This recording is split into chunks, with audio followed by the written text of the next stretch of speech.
In count of 1, 2, 3, tayo sabay-sabay.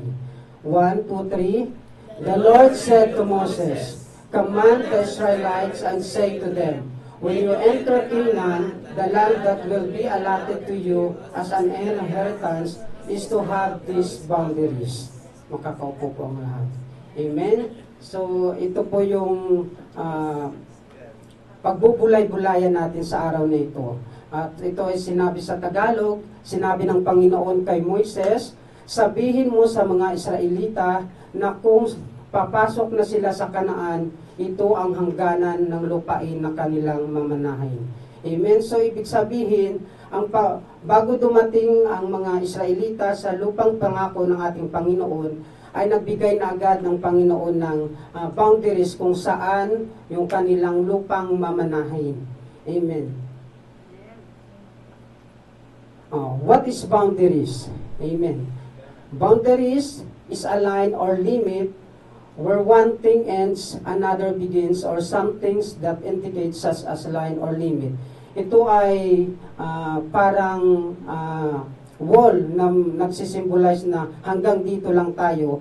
Kung baga may mga sa bahay natin meron tayong bakod, hanggang doon lang yung pwede nating yung limit ng ating bahay. Amen? Kung baga itong boundaries ay nagsisignify na ng limitasyon or hangganan sa atin. Yung isa namang ibig sabihin ito ay nasa Bible na established guidelines that promotes healthy relationship, protect personal well-being, and reflect God's design for order and purpose. Amen? Sa Biblia, ang ibig sabihin ng boundaries ay pagsunod sa alituntunin ng ating Panginoon. Amen? At magkaroon tayo ng magandang relasyon sa Kanya. At maunawaan natin yung Kanyang plano at purpose, bakit kailangan niyang mag-set ng boundaries sa atin. Amen? Kasi mahalaga sa ating mga mananampalataya na magkaroon tayo ng boundaries sa lahat ng gagawin natin, sa lahat ng desisyon na ating gagawin. Amen?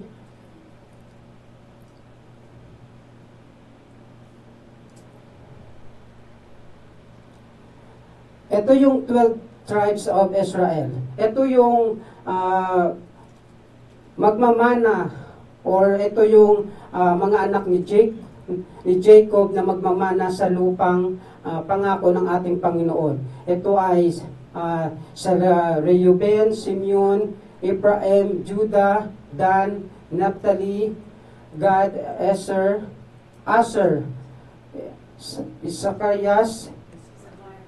Isakar, Sibulon, Manasi at Benjamin. Si Joseph dito ay wala kasi yung kanyang parte ay ibinigay na lang sa kanyang dalawang anak, which is si Ephraim at saka si Manasi.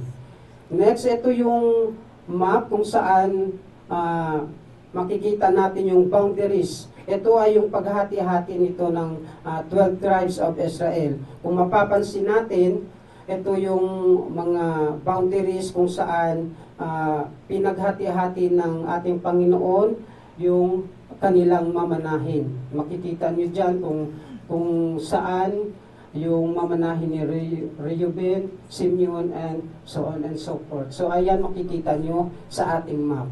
Amen? Next, Genesis 2 verses 16 to 17. And the Lord God commanded the man, you are free to eat for any tree in the garden, but you must not eat from the tree of knowledge of good and evil. For when you eat from it, you will certainly die. Ito ay isang babala sa atin. Ang Panginoon ay nagbigay ng boundaries kay Adan at Eva na pwede nilang kainin ang lahat ng punong kahoy na naroon sa Eden, pero sa iisang puno na hindi pwede nilang kainin. Yun ay ang nagbibigay ng kaalaman kung ano yung mabuti at masama. Pero ano yung nangyari? Kinain pa rin ni Eva at ni Adan ang prutas na nagbibigay kaalaman. Binigyan tayo ng Panginoon ng limitasyon, pero andun pa rin yung pagiging pasaway natin, hindi tayo nakikinig. Amen? So dito na pinapakita na kahit na pinagbawalan ng Panginoon si Adan at Eva na kumain ng bungang yun, andun pa rin yung katigasan ng ulo na hindi sundin ang ating Panginoon. Mahalaga sa ating Panginoon ang pagsunod sa kanyang sinasabi, ganun pa man, nasa atin pa rin yung desisyon kung ito ay susundin ba natin o hindi. Kasi tayong mga anak ng Diyos ay binigyan ng free will ng ating Panginoon. Hindi pwedeng ang Panginoon lang ang masusunod, dapat nandito yung desisyon sa ating sarili kung tayo ba ay susunod o hindi. Dahil sa ating Panginoon, mahalaga ang sumusunod. Amen? At dahil sa hindi nila pagsunod, ano ang naging consequence nun? Amen? Sila ay pinalayas doon sa paraiso. Amen? Maganda yung kanilang buhay na doon sa paraiso, pero yung naging consequence noon ay yung pinalayas sila ng ating Panginoon dahil hindi sila sumunod sa nag-iisang bilin ng ating Panginoon. Yun ang pagkain ng punong kahoy na nagbibigay ng kaalaman. Amen? So every time tayo na bibigyan ng limitasyon or boundaries ng ating Panginoon, dapat natin itong sundin, hindi dahil ito ay para sa ating Panginoon, kundi para sa atin. Amen? Ginagawa niya to para hindi tayo mapahamak at hindi tayo magkasala sa Kanya. Laging may consequence o parusa ang hindi sumusunod sa Kanyang sinasabi. Amen? So dito makikita natin yung pagiging masunurin natin sa sinasabi ng ating Panginoon upang hindi tayo mapahamak o hindi tayo maparusahan ng ating Panginoon. Dahil dito, in spite na sila ay pinalaya, sila ay nagkaroon ng kasalanan, kung mababasa natin to sa yung kabuuan ng Genesis, binigyan pa sila ng damit ng ating Panginoon kahit na sila ay nagkasala na, binigyan pa rin sila ng kasuotan ng ating Panginoon bago sila paalisin sa paraiso. Kaya talagang ang ating Panginoon ay mabuti. Dahil kung hindi, dapat pinaalis na agad-agad sila. Pero ang Panginoon ay mabuti. Kaya dapat nating sundin ang kanyang mga sinasabi upang tayo ay hindi maparusahan o mapahamak. Amen? Next, ito sa Exodus 20 verses 1 to 17. Ito ay napapaloob dito ang 10 utos ng ating Panginoon. Amen? So dito, ang unang utos dito is, you shall have no other gods before me. Second, you shall make no idols. You shall not take the name of God, the Lord your God in vain. Keep the Sabbath day holy. Honor your father and your mother. You shall not murder. You shall not commit adultery. You shall not steal. You shall not bear false witness against your neighbor, and you shall not covet. Amen. Ito ay isa sa ibinigay na 10 kautusan kay Moses na ibinigay ni Moses sa mga Israelita para sa ating Panginoon at para malaman natin ang 10 utos ng Panginoon. So bakit ibinigay ng Panginoon ang 10 utos sa atin? Amen? Upang ito'y maging gabay at maiwasan natin ang paggawa ng kasalanan. Amen? Ito ay ginagawa ng ating Panginoon upang hindi tayo mapahamak o magkaroon na mapahamak at magkaroon tayo ng malalim na relasyon sa Kanya. Amen? Ibinigay niya ito upang hindi tayo maging separate sa Kanya kasi ang ating Panginoon ay banal. Amen? Dapat, kung banal ang Panginoon, dapat tayo rin ay magiging banal. Kasi ayaw ng Panginoon na tayo ay makasalanan. Dapat, kaya binigay ng Panginoon ang 10 commandments na to para tayo ay hindi mapahamak at the same time mapasama tayo sa kanyang pangako which is ang kanyang kaharian. Dahil ang Panginoon ay banal, dapat gumawa rin tayo ng mabuti. Amen? At the same time, sundin natin ang 10 utos ng ating Panginoon dahil ito ay maglilid sa atin sa kabutihan. Amen.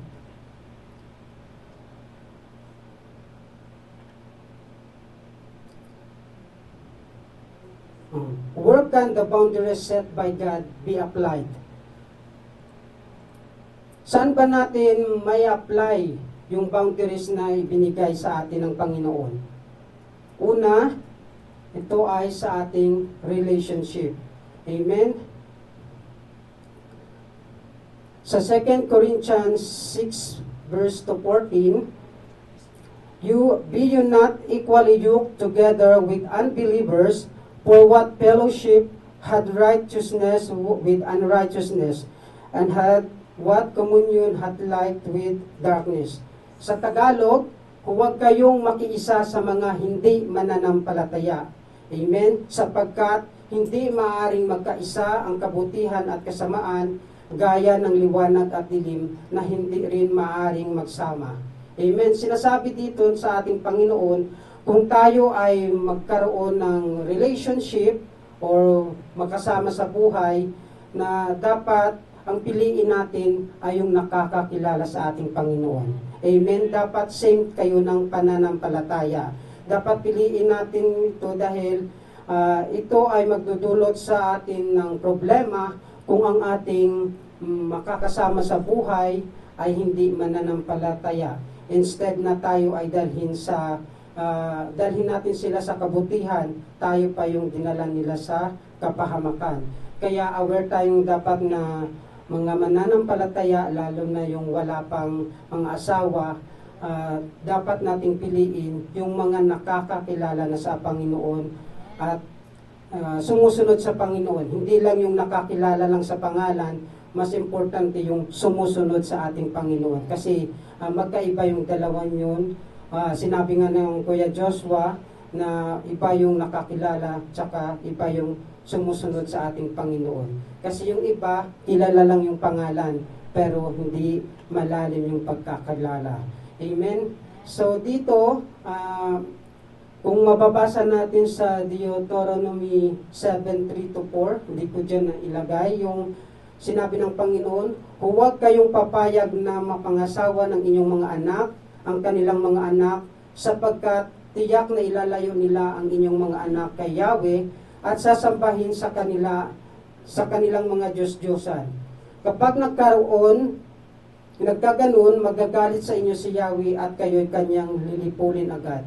Ito ay sinabi ng Panginoon sa mga Israelita bago sila pumunta doon sa lupang ipinako ng Panginoon. Kasi during that time, nung nandun yun na yung mga Israelita sa lupang pangako, hindi nila nasakop lahat ng pamana ng Panginoon dahil masyado nang naging busy sila sa kanilang mga gawain.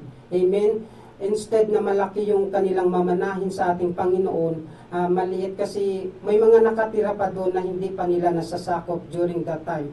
At bago pa dumating yung araw na yun, nagsabi na agad yung Panginoon na pag nandun na sila, huwag silang papayagang mag-asawa yung kanilang mga anak nang hindi katulad ng kanilang lahi. Amen? Kasi yung consequence nun is alam ng Panginoon na sasambahin nila ang Diyos-Diyosan nila. Amen? Kasi ayaw ng Panginoon na sumamba sila sa Diyos-Diyosan kasi ang Panginoon ay seloso. Gusto niya, siya lang dapat ang sasambahin ng mga Israelita. Pero anong ginawa ng mga Israelita? Ginawa pa rin nila yung pakikipag-asawa sa ibang lahi. At yun, nagkaroon nga ng kasalanan. Amen? Kung mababasa natin ito sa Deuteronomy at saka sa Numbers, sa 5 books of Moses, mababasa natin ito na ang mga Israelita ay talagang matigas ang ulo. Amen? Talagang hindi sila sumusunod sa sinasabi ng ating Panginoon. At dahil sa hindi nila pagsunod, anong nangyari? Sila ay pinasakop ng ating Panginoon sa mga kalaban. Sila ay naging alipin ng ilang taon. Nagsuffer sila ng ilang taon dahil sa kasalanan nilang pagsamba sa Diyos-Diyosan at hindi sa pagsunod sa bilin ng ating Panginoon. Amen? Kaya sabi ng ating Panginoon, kailangan dapat nating sundin kasi every time na nagsabi ang Panginoon sa atin, talagang merong konsekwensyon. Amen? Talagang nakasunod agad yung parusa doon kung hindi tayo susunod. Pero kung tayo ay susunod, blessings naman yung kanyang ibibigay sa atin. Kaya mas maigi na sundin natin ang sinasabi ng ating Panginoon upang ang blessings na ating hinihingi sa Kanya ay Kanyang ibigay. Pangalawa, it is the family. Sa Exodus 20 verse 12, honor thy father and thy mother, that days may be long upon the land which the Lord they given thee. Amen. Ito ay kasama sa kautusan ng ating Panginoon na mahalin natin ang ating mga magulang. Amen.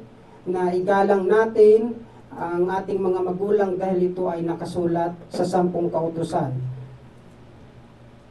Dapat sa pamilya mayroong respeto at paggalang. Amen? Kung ikaw yung anak, kailangan mong respetuhin yung ating mga magulang. Amen? Kasi sila yung nagluwal sa atin, sila yung ginamit ng Panginoon upang makita ang mundong ito. Kahit na sila man ay naging hindi mabuting magulang, pero ginamit pa rin sila ng ating Panginoon. Tayo pa rin ay binigyan ng pagkakataon na tayo ay makita kung gaano kaganda ang ating mundo. Amen? Dito, sa family dapat, parents should be a role model. Amen? Kaya sa family, mahalaga na ang magulang ay maging mabuting halimbawa sa kanilang mga anak. Kasi kung ano ang nakikita ng mga anak sa magulang, yun ay tutularan nila. Yun ay i-imitate nila hanggang din sila ay tumanda. Kung yung magulang mo ay paladasal, automatic yun magiging madasalin din yung mga anak mo.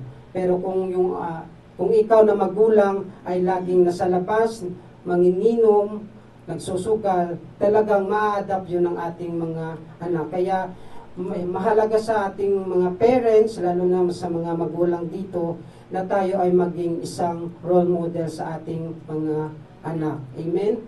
At dapat sa mga anak din ay makinig din sa magulang. Amen? At bilang anak, kailangan na makinig tayo dahil lahat ng mga pinagdaanan ng ating magulang ay napagdaanan na nila. Kaya alam na nila yung dapat nilang gawin. Kaya tayo ay dapat makinig sa ating mga magulang. Sabi nga nila, papunta ka pa lang, pabalik na ako, sabi ng magulang. Pero may mga pilosopo na, bakit hindi tayo nagkasalubong? Di ba? May ganun talagang mga anak. Pero tama yun. Talagang sa magulang, na-experience na nila yun eh. Kasi tayong mga bata, papunta pa lang talaga tayo doon. Kaya walang maibibigay ng masamang advice yung ating magulang dahil nalaman na nila yun. Kung baga, na-experience na nila yung bagay na yun. Kaya bilang anak na sinasabihan, kinukorek tayo ng ating mga magulang, dapat din tayong makinig at sumunod sa Kanya. Amen?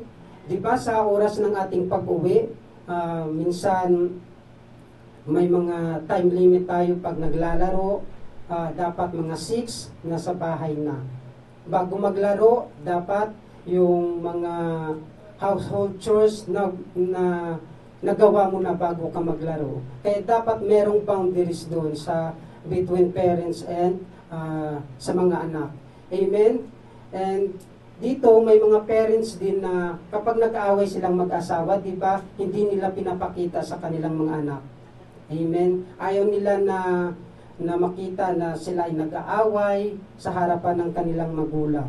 And ito ay mabuti ring halimbawa para sa mga magbibuild pa lang ng pamilya or pwede na rin i-apply ito sa may pamilya na. Kasi ito ay isang magandang halimbawa sa sa parents na hindi nakikita ng mga anak yung kanilang magulang na hindi na nag-aaway. Kumbaga, nakikita lang nila yung pagmamahala ng kanilang mga magulang. Amen? Di ba maganda tingnan yun? Hindi yung nag-aaway, tapos yung mga plato, nagbabasag-basag na, tinatapon ng kung ano lang madampot doon, itatapon sa asawa niya paggalit.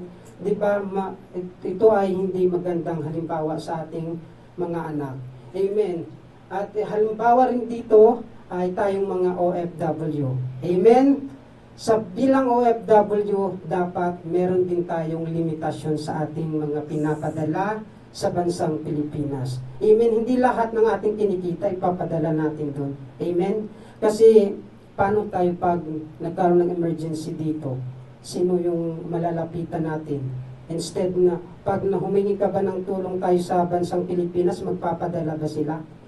Hindi, di ba? Dapat, as an OFW, kailangang may boundaries din tayo sa pagpapadala ng ating mga pangangailangan ng ating pamilya. Amen? Lalo na sa mga may asawa dito, may pinapaaral na anak, dapat kung ano yung budget na yun, dapat marunong yung asawa ninyo na mag-budget hanggang dun lang. Hindi na pwedeng lalampas. Pwede namang lalampas if merong emergency. Amen? Kaya mahirap sa atin na pagbigyan lagi yung ating mga mahal sa buhay, lalo na mga luho ng ating inyong mga anak. Amen? Kasi malayo tayo, kasi pag hindi napadalahan, magagalit, magtatampo.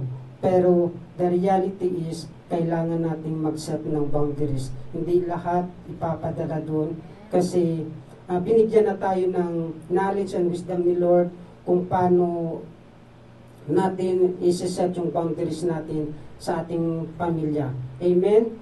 At di lahat ng gusto nga ng anak natin, hindi pa ninyo ay ibibigay kasi it will lead yun sa pag hindi mo kasi naibigay yung lahat ng gusto ng inyong anak, magtatampo. Kaya pag ipinagpatuloy natin yun, talagang magiging spoiled sila.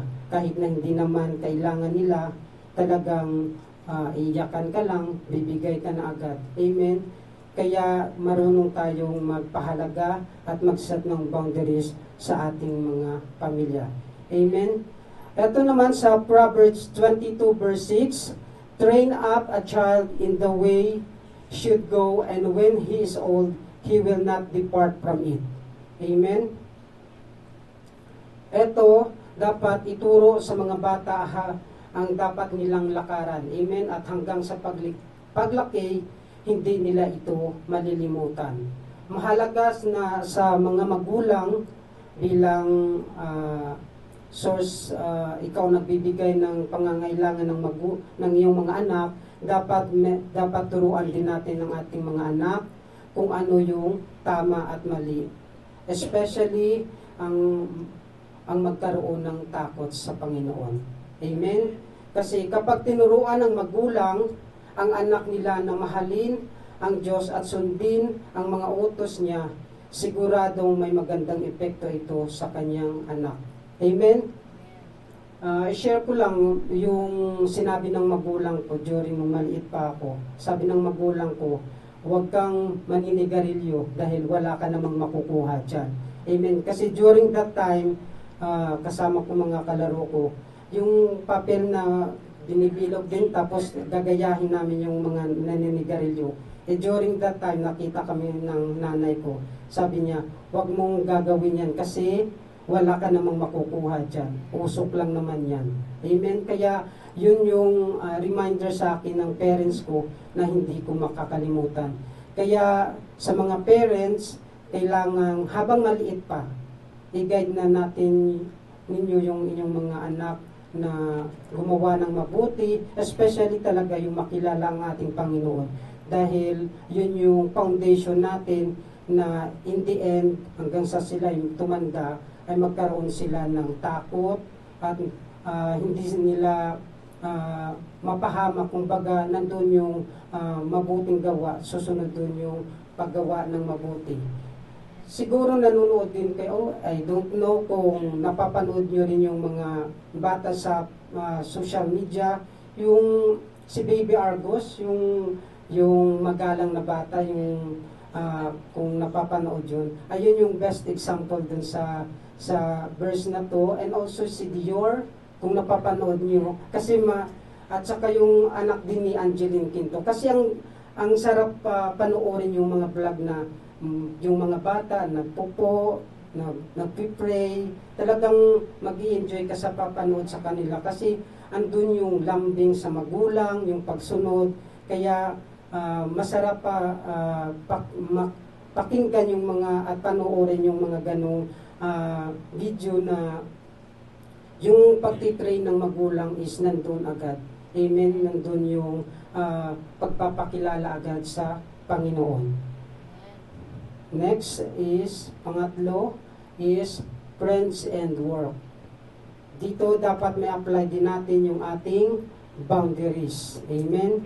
So sa Proverbs 22 verses 24 to 25, sinasabi dito, do not make friends with a hot-tempered person, do not associate with one easily angered, or you may learn their ways and get yourself ensnared. Amen?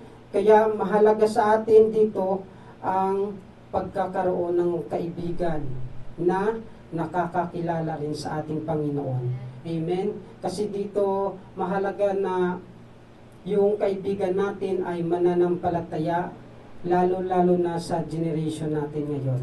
Talagang kung mapapansin natin, talagang pasamang-pasama ng ating mundo, lalo na sa mga nakapaligid sa atin, lalo na sa bansang Pilipinas. Dito kasi sa atin talagang trabaho lang tayo dito, tsaka sa bahay lang. Pero pag nandun sa Pilipinas kasi talagang marami dong mga nakapaligid sa iyo na hindi maganda. Kaya piliin natin ang ating kaibigan na mabuti, na maglilid sa atin sa kabutihan. Kung ano kasi yung ugali ng kaibigan natin, may posibilidad ito na ma-adapt natin. Amen. Kung yung kaibigan mo ay sugarol, talagang hindi mo masasabing hindi ako magaganyan. Pero every time na makasama mo sila, talagang matututo ka sa kanila at tuturuan ka talaga nila. Amen. Pagbarkada, itatry mo talaga yan. Kasi sasabihin kanilang killjoy. Ayaw nila na yung hilig nila ay hindi mo hilig. Kaya dapat piliin natin yung ating kaibigan at maging kasama sa trabaho. Amen? Kung naninigarilyo yung mga kaibigan mo at ikaw hindi, mga 3 months or 4 months, kagaya ka na rin nila. Amen? Kaya ito ay isang halimbawa na dapat tayo'y mag-set ng boundaries sa ating mga kaibigan at mga katrabaho.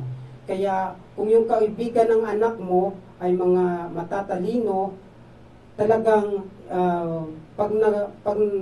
pag tumagal ang panahon, ma-adapt rin niya yung pagiging matalino. Kasi pag matalino mga kasama mo, nakasama mo lagi, hindi naman yan magtatambay kung saan-saan. Laging nasa library yan. Magbabasa ng libro or magre-review. Unlike sa mga barkada mo na kung naninigarilyo, talagang ayun, andun lang talaga malalaman mo na ma-adapt mo na rin yung kanilang maling ginagawa.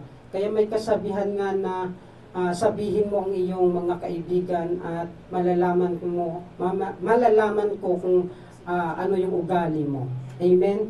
Tama naman yun kasi kung ano yung nakapaligid sa iyo, ayun yung magiging dating sa iyo ng mga nakakakita. At yung pinaka-worst pa sa senaryong ito na sa lahat ng iyong barkada, pag gumawa sila ng masama, for example, lagi silang nagkikreate ng gulo. Kahit wala ka doon, pag nakita ka ng mga nakakilala sa iyo, oy, andun ka na naman, naggulo. Kahit na wala ka doon, ayun na ang iisipin nila. Kahit ano pang depend mo na wala ka doon, ayun yung magiging tingin nila sa iyo. Nakasama ka sa nag-create ng gulo na yon. Amen? Kaya mahalaga sa atin na na kilalanin natin ang ating mga kaibigan. Next, sa 1 Corinthians 15 verse 33, do not be misled. Bad company corrupts good character. Amen? Ito yung sinasabi kanina na kahit anong buti mo, kung ang kasama mo ay masama, yun din ang pagkakilala nila sa iyo. Tama yun, kasi mabuti yung kaibigan at katrabaho mo ay may magandang ugali. Dapat piliin natin iyon. Share ko lang din yung nangyari sa workmate ko nung last 3 weeks yata yun. Kasi yung katrabaho niya, kasama niya rin dati sa katrabaho, sabay lagi sila umuwi. Pero during that time, nung pauwi na sila, nagkaroon ng checkpoint. At sa pag-checkpoint ng pulis, may nakita dun sa sasakyan niya na droga. So, kahit na hindi siya gumagamit, that time, kailangan pa rin nang harapin yung consequence na yun. Kaya, sa atin mga mananampalataya, kailangan nating piliin talaga yung pinakikisamahan natin o kasama natin. Kasi kahit na anong depend mo sa sarili mo, andun na yung ebidensya. Hindi pwedeng magsinungaling yung ebidensya. Even na hindi siya gumagamit at yung kasama niya ay gumagamit, talagang damay siya. Kaya mahalaga sa atin na malaman yung mga kaibigan natin kung gumagawa ng ganun. Kasi yun yung mahirap sa atin sa panahon ngayon na kahit wala kang ginagawa, ikaw pa yung napapahamak. Kaya ngayon, andun siya nakakulong. Siya ay may plano pa namang magpulis. Pero anong nangyari? Nasira yung kanyang naging decision. Kaya mahalaga sa atin na pakisamahan natin yung katrabaho natin o kaibigan na magbibigay sa atin o mag-lead sa atin sa kabutihan. Kaya mahalaga talaga na mananampalataya yung ating pipiliin. Amen? Next is personal life. Amen? Ito sa personal life, makikita natin sa Isaiah 26 verse 3. You will keep in perfect peace the steadfast of mind because he trusts in you. Amen? Dito dapat ingatan natin iingatan siya sa lubos ng kapayapaan na ang pag-isip ay sumasa iyo sapagkat siya ay tumitiwala sa iyo. Kung tayo ay nagtitiwala sa ating Panginoon sa lahat ng ating ginagawa, ang ating buhay ay hindi sa ating sarili lamang, kundi ay magkaroon ng kapayapaan. Dapat every time na tayo ay nag-iisip, dapat gumawa ng decision sa buhay, kailangan natin i-consider yung ating Panginoon kasi siya mag-decide or maglilid sa atin sa tamang daan. Amen? At sa Matthew 5 verse 37, sabihin mo na lang na oo kung oo at hindi kung hindi, sapagkat ang anumang sumpang idaragdag dito ay buhat na sama-sama. Ito sinasabi dito sa Matthew na, but let your yes be yes and your no, no, for whatever is more than this, from this the evil one. Amen. Halimbawa dito, nag-message ang Pastor Arman. Dadalok po ba kayo sa worship today? Magsasagot ka ng, hindi po ako sigurado, Pastor, may ganito. So, yun po ay create na ng kalaban nyo. Amen? So, meaning, kung ayaw mong dumalo, mag-no. Kung gusto, yes. Wala nang ibang rason. Amen? Yung may plano ka na pupunta ka lang pala sa mall, pero sorry Pastor, di ako sigurado, baka may overtime. So, nililid mo pa yung sarili mo sa reason na hindi totoo. Kaya bilang mananampalataya, dapat ganun tayo. Amen? For example, may nag-invite sa iyo na birthday sa araw ng Sabbath day. dapat ano na ang isasagot natin kung tayo mananampalataya? No na agad, di ba? Hindi na yung, tatry ko, baka may ganito pa. Sabi nga ni Pastor Arman, huwag nating ipagpalit yung Panginoon sa isang plato ng pansit. Amen? Kaya dapat tayong maging aware sa decision natin sa ating buhay. Amen? Dapat merong boundaries lagi yun. Amen? Sa 1 Corinthians 6 verses 19 to 20, don't you realize that your body is the temple of the Holy Spirit who lives in you and was given to you by God? You do not belong to yourself, for God brought you with a high price, so you must honor God with your body. Amen? So alam natin to na ang ating katawan ay templo ng Holy Spirit. Kaya dapat, kung templo ito, dapat hindi ito gumagawa ng masama. Amen? Ito ay dapat nakatuon sa ating Panginoon. At dapat tayong maging maingat sa lahat ng ginagawa o desisyon natin. Kung alam natin na ito ay hindi maganda, huwag na nating ituloy. Amen? Halimbawa nito sa personal life natin. Minsan dito nangyayari din to sa church, sa atin, yung masarap ang bawal. Diba? Lalo na sa pagkain. Amen? Kung mataas na yung sugar natin, limit na sa soft drinks. Amen? Diba Kuya Ray? Amen? Kasi dito, binigyan na tayo ng knowledge and wisdom ni Lord kung ano na yung tama at mali. Masarap talaga yung malamig, lalo na pag tag-init. Pero kailangan nating i-control, tayo mag-set ng boundaries dahil ito ay para rin sa atin. Hindi lang sa pagkain, sa lahat ng bagay. Amen? Kaya tayo rin ay maging mapagmatyag sa lahat ng desisyon, sa lahat ng ating gagawin upang tayo ay hindi mapahamak. Amen? Kasi dito ipinapakita ng ating Panginoon na mas maganda yung sumunod sa Kanya. Amen? Ito ay kung magde-decide tayo or when it comes to making decision, lagi nating tatandaan na iisipin, ito ba ay kalugod-lugod sa ating Panginoon o hindi. Ayun yung magiging guide natin.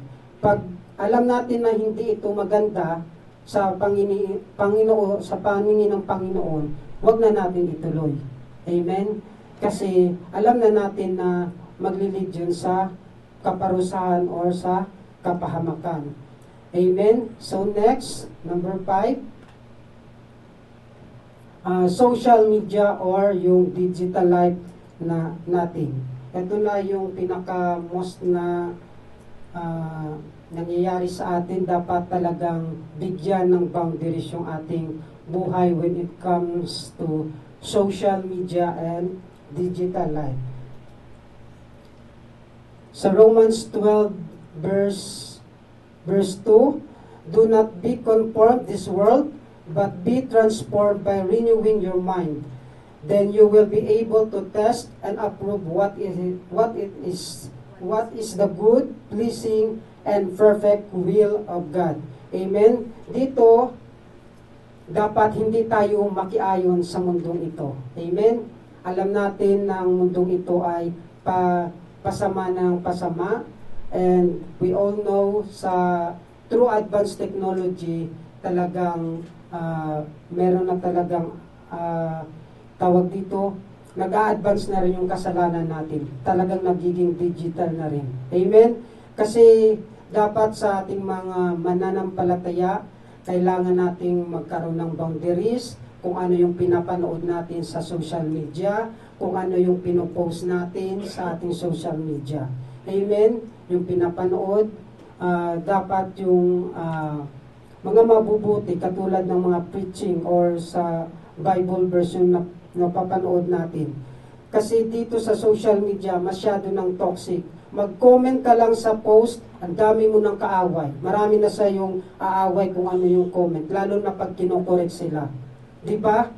Instead na i-guide mo sila, ang dami mong magiging basher. Hindi ka naman influencer pero ang dami mo ng basher doon. Kaya sa Pilipinas, mostly talagang grabe yung increase ng social media ngayon, hindi na nababantayan ng ating gobyerno. Compare dito sa Saudi Arabia na talagang kontrolado ng gobyerno. Sana ganun na rin sa ating bansang Pilipinas na masyado ng toxic sa pagpo-post, kahit anong na lang ipo-post. Amen? Sa social media dapat yung pinapalo natin yung magaganda lang. Amen? Hindi yung kung ano-ano lang sa natatawa ka lang, ipapalo mo. So dapat sa bilang nakakakilala na sa ating Panginoon, dapat maging aware tayo doon. Kasi sa social media, meron ng sugal, may online games na rin. Kaya hindi ka naman pumupunta sa ibang lugar, pero on phone, meron ka rin application na sumusugal, talagang nagkakasala na rin tayo doon. Amen? So ayaw ng Panginoon yon.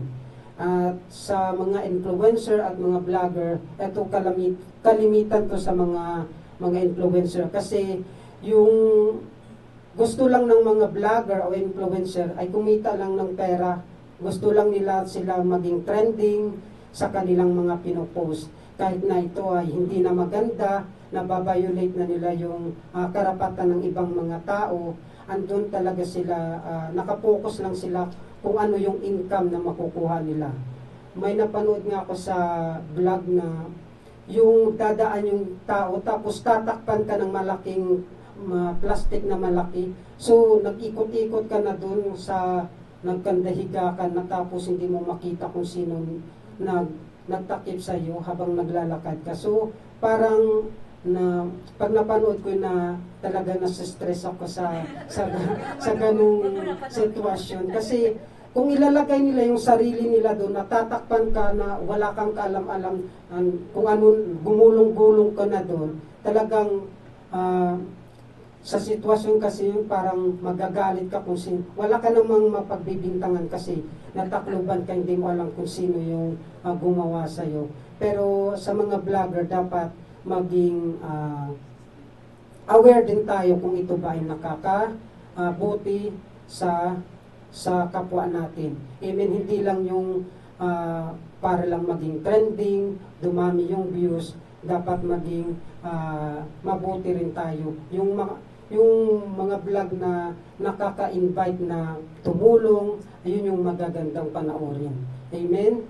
At eto mostly rin sa ating mga mananampalataya na yung problema pinupost sa social media. Ito ay hindi magandang ugali na instead na yung pamilya mo lang yung nakakaalam ng problema mo, whole na barangay na nakakaalam. Amen? Instead, paano pa maayos ng pamilya mo ay lahat na ng mga nakapaligid sa iyo, alam na yung problema ninyo. Kaya be aware tayo, instead na i-post, dapat ayusin. Huwag nang magparinig sa social media.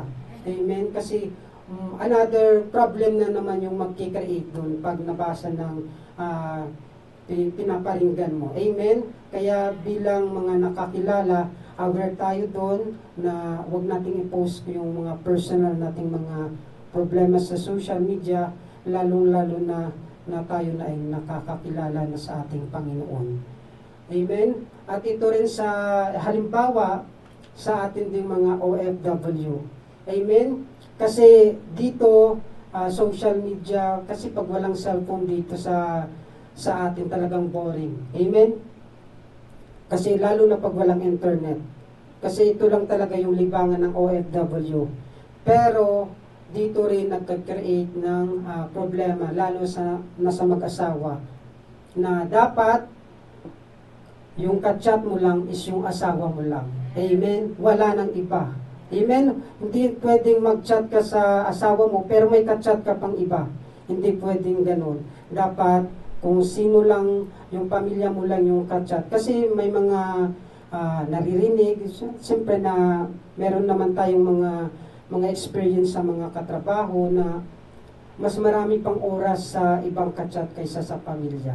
Kaya kailangan tayong maging mapagmatiyag doon. Dahil nagtrabaho tayo dito sa bansang ito para i-provide yung kanilang pangangailangan. Hindi yung magdagdag pa ng ipoprovide. Kaya maging aware tayo doon. Kasi lalo na dito sa atin na marami ng mga application na nagli-lead sa atin sa mga temptation. Katulad ng mga group chat na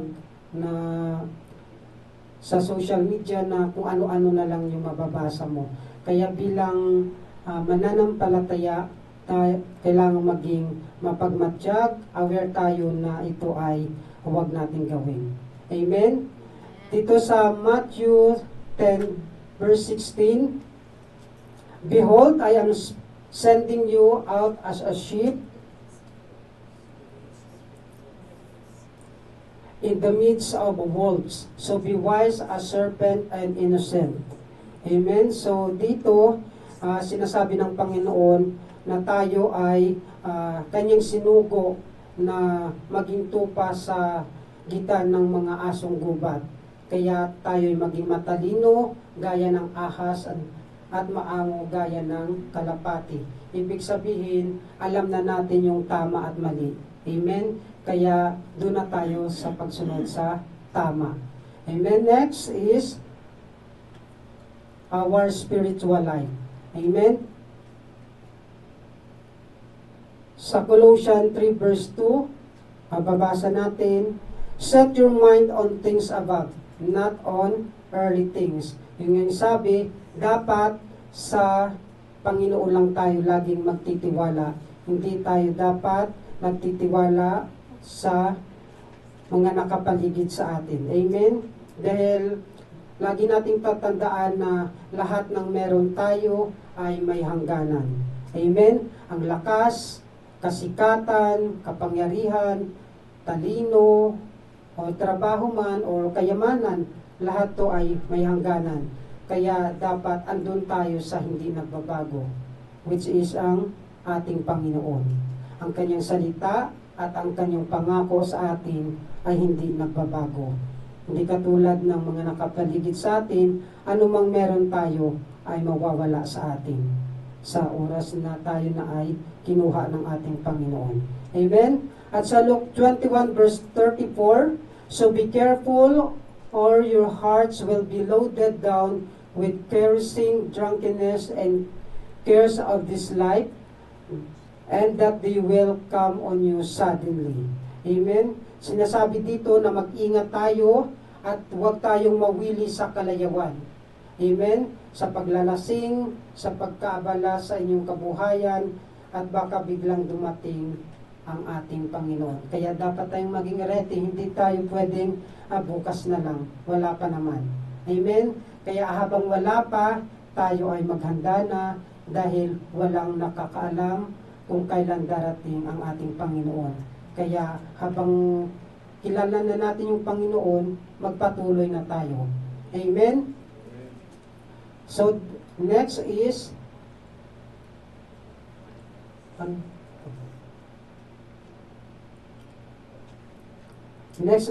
the protection. Ano mo ba? Pakibalik na lang po. Okay, sa why God set boundaries. O bakit ba nagbigay ng boundaries ang ating Panginoon?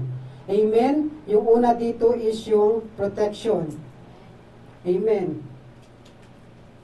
Sa protection, ang Panginoon ay mabuti sa atin. Amen? Kaya siya nagbigay ng hangganan at limitasyon sa atin upang tayo ay proteksyonan sa kasalanan at sa kapahamakan. Ito man ay physical, emotional, and even spiritual. Kaya huwag tayong magreklamo o magtampo sa ating Panginoon. Bakit tayo ay binibigyan ng boundaries ng ating Panginoon? Dahil ginagawa niya ito upang tayo ay maging safe lagi. Tayo ay gusto niyang maprotektahan sa kapahamakan. Gusto lang ng ating Panginoon na tayo ay malayo sa kasalanan. Gusto ng Panginoon na na walang masamang mangyari sa atin. Kaya siya ay nagbigay ng boundaries sa atin. Next is guidance. Amen? God give set boundaries dahil sa gusto niya tayong gabayan. Amen? Ang pagbibigay ng Panginoon ng boundaries sa atin ay upang tayo ay gabayan sa lahat ng ating ginagawa sa araw-araw. Dahil ang kalaban ay laging din nakabantay sa atin. Amen? Kasi yung kalaban natin nag-aantay rin na tayo ay nasa down, tayo ay kanyang bibigyan din ng chance na tayo ay mapasa kanya. Amen? At sa pamamagitan ng guidance ng ating Panginoon, malalaman natin at maunawaan kung ano ang mabuti at masama. Amen? Kaya nasa ating desisyon kung susundin natin ito o hindi. Pangatlo is yung relationship. Sa pamamagitan ng boundaries na ibinigay ng ating Panginoon, magkakaroon tayo ng malalim na relasyon sa ating Panginoon. Amen? Tayo rin ay magkaroon ng matibay na pagtitiwala. Siyempre, nandun ang yung respeto sa Kanya dahil Siya ang Diyos na lumikha sa atin. Amen? Mas lalo tayo magkaroon ng malalim na relasyon sa Kanya kasi lagi tayong nagtatanong kung ano dapat gawin. Kumbaga, every decision na ating ginagawa, dapat may consultation sa Kanya. Amen? Kaya nagkakaroon tayo ng malalim na relasyon sa ating Panginoon. Amen? At yung pang-apat,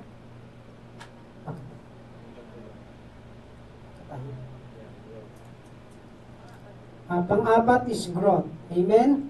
So sa ating Panginoon, dahil ang Panginoon ay nagbigay sa atin ng boundaries, tayo ay lumalago spiritually. Amen? Kasi every time na ang Panginoon ay magbibigay sa atin ng boundaries, talagang andun na. Pag gumawa ka na, may rason yung Panginoon kung bakit ginawa niya to. Amen? Dahil dito sa growth na to, sa boundaries na ibinigay ng ating Panginoon, dito ay magkakaroon tayo ng disiplina sa ating sarili. Amen? At marunong tayo paano i-control yung ating sarili, especially yung emotion natin. Amen? Na kapag galit tayo, talagang nasa control tayo. Huwag tayong magsalita ng masama. Di ba? Dahil tayo na ay tinuturuan ng ating Panginoon na maging responsable sa lahat ng ating ginagawa. Amen? And the last one is yung love. Siyempre, ito yung mahalaga sa lahat.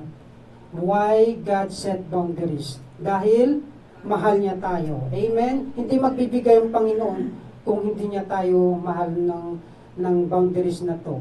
Pababayaan niya tayo. Bahala ka dyan kung wala siyang pagmamahal sa atin. Amen? Kaya gusto niya na ang kanyang mga anak ay nasa mabuting kalagayan at ayaw niya tayo na mapahamak.